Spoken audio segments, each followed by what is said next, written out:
പറഞ്ഞില്ലേ എളിയ, അവൻ ഈയിടെയായിട്ട് എന്തോ ഒരു കുഴപ്പമുണ്ട്. സത്യം.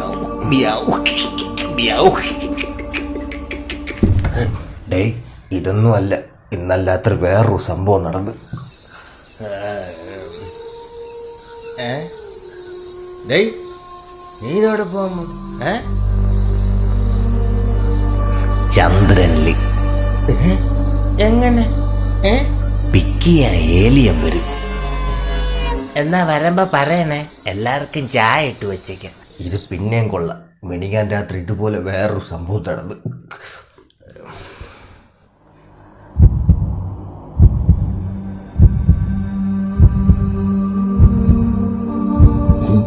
പല ഭ്രാന്തനെയും കണ്ടിട്ടുണ്ട്. ആദ്യമായിട്ടുണ്ട് ഹങ്കർ ഭ്രാന്തനെ കണ്ട്. വാട ചോദിക്കാം. നീ ചെല്ല്, ഞാൻ ബാക്കി വരാം. എടാ കുട്ട, എന്താണ് നിനക്ക്?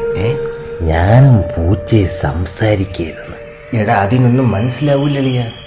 മനസ്സിലാവൂളിയ. എന്നാ നീ പൂച്ച രണ്ട് തള്ളക്ക് വിളി, മനസ്സിലാവോ നോക്കിട്ട്. അപ്പൊ അറിയ